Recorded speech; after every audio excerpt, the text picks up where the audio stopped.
Welcome back to the channel Gaming for XP, and today we're going to review probably the mod that I use the most in Fallout 4, and that's Place Anywhere. So welcome to the mod review of Place Anywhere by Registrator 2000. What I'm going to do in this review is show you the functions that I use. By no means is that all the functions of this mod. However, I use probably the major functions that this mod gives us. You can see there the download size is 120 kilobytes, tiny little mod, but it sure does pack a lot of punch. And it's a mod that there's no way I could do without this mod in my day-to-day building. So here we are at Sanctuary, and we're about to show you where to find this mod and how to activate it. So I'm going to run across to the chemistry bench here. It should show up in your Pip-Boy. If it doesn't, go on the chemistry bench and go all the way down to the bottom to utilities. There we go. Click on that, and you will see, you just scroll down and there's Place Anywhere there, so you can build that, and it just needs a little one steel, so it's not much. It should, however, be in your Pip-Boy, and I'll show you where to find it. So let's open up the Pip-Boy, go to inventory, across to aid, and just scroll down, and somewhere near the bottom, there you go, Place Anywhere. What this does when you click on it is it will activate the menu for you. There we go. It gives you a number of options. Now, one of the first things you're going to have to do is activate choose your activation method. Now I'll show you how I've got it set up, and I usually use the anti-shimmer trick for mine. So you can see there's a couple of options there. Workshop button action I'll leave off. Place Anywhere button, place object, and if you click through it, it gives you a couple of options. I always have place object, and then grab and release I have open options menu. So we'll show you how to do that in a second. Okay, so look, we're in the build menu. I'm just going to drop down a wall just to show you how to get into the menu. So what I do is I place it down.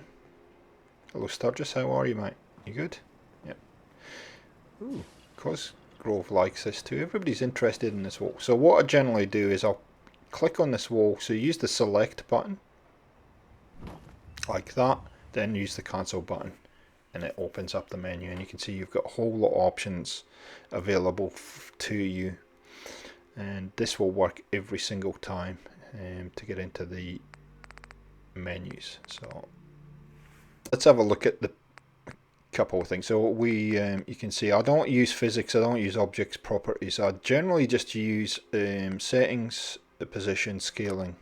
So we'll get in a position, and you can see this gives you a whole lot of options to be a little bit more precise, and this is really a precision menu for you.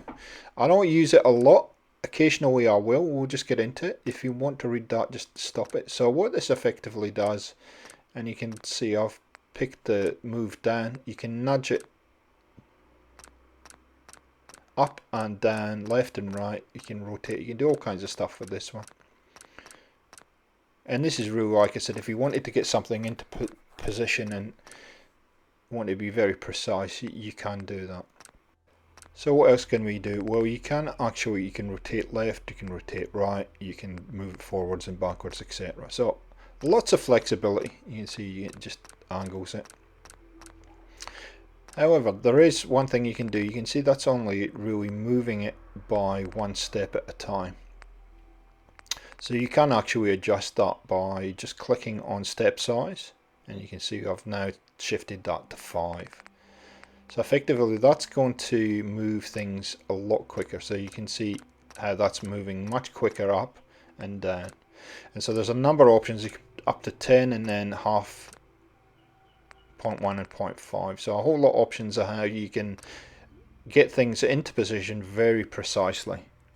So let's explore what I use this for the majority of the time, and that's just position things in places where I'm struggling to get things to either clip, and you can see when it's red, you can't place it down anywhere, and not under normal circumstances if you're not running this mod.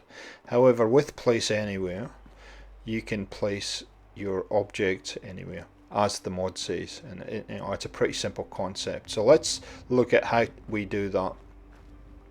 So I've picked this up. I'll look at the menu down in the bottom in the middle. It says place anywhere, so I hit the X button and it will bring up a little menu for you, just like that, and it gives you a couple options to activate it. So you press the B button, or if you want to cancel out of it, you press the X button. So get in position, hit the B button. It'll be different for different platforms, for PC and different consoles, but this is Xbox. Once you've got that one in, you can snap things to it just like that. It's a pretty simple concept. So we'll have a look at this a little bit further. So we'll run over here, and you can see in the photo for the mod there will be that stump there, and we're going to go and grab a water pump, and you can see under normal circumstances, as soon as I hit and the collision kicks in, there's no way you're going to be able to position this. So to activate any object, pick it up first, place it down so it's green, then pick it up again, activate the menu as I explained again, move it into position, don't cancel it, press the B button, and there you go. Perfect. And it will open up all kinds of possibilities for you to explore with your building. So moving on, I'm going to have a look at scaling now and resizing, and this is something I've only just recently done, and you would have seen it in the Ducks project that I put up a couple of weeks ago, the first one. Here's a chair. We're just going to drop that down like that, and we're going to activate the menu as I've showed you, and we're going to go down to scaling. I'm going to scale that up by 0.5, maybe do it again, and you can see it's quite large. Let's do it one more time. Down to scaling, there we go, and exit, and you can see how big that is now. It's massive. If you wanted a giant chair, that's the way to do it. Now, to reset this back to its original size, and you'll see this will look tiny in comparison, just hit the reset scale button and then exit the menu, and it goes back to where it was. Now it looks tiny, doesn't it, compared to where it was. Obviously you have a number of options in this menu. You can scale it up or down, and you can scale it by 0.1 or 0.5 plus or minus, and when we scale it times 2, it actually disappears. Like that, it's gone. It is actually still there though, because if I run, look, I've just hit it there. See, I keep bumping into it, so it is still there, and I'll explain that scaling in a second. So we're just going to get this back, and it's just do the reverse, reset the scale, exit the menu, and it's back to where it was. There you go. So likewise you can scale this down. So I'm going to use this cannon just like this, and I'm going to get a set of shelves in a second from the furniture menu, just to illustrate the point here. So we'll just drop those there. There we go. And you can see that is far too big. Now that's not going to sit on there, but that's alright, we can convince that on there. So it's far too big. So like you've done with scaling things up, you can scale this down. There you go. Get out of the menu, and you can just drop it up there, and we can use place anywhere, activating place anywhere menu just to position it just like that. You can see it. Now it fits on the shelf. Now it's a very important point here. So even though I've scaled that down, I'll just see if he's going to hit. I will run into this at its original scaling. You see I can't move, and I should be able to move past that, but even though you shrink it, the collision and the properties of that item will stay the same. So all you need to do is allow enough room for that to be able to, you not to run into it, or it causes problems.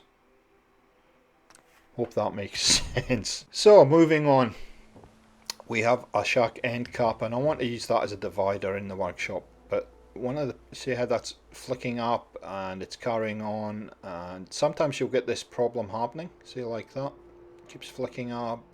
There's nowhere to snap it to. So what you can do in this instance, if I can get outside, the object's outside. Oh, wasn't. Come on, I'm stuck. Okay, cool. Let's get out. Okay, cool.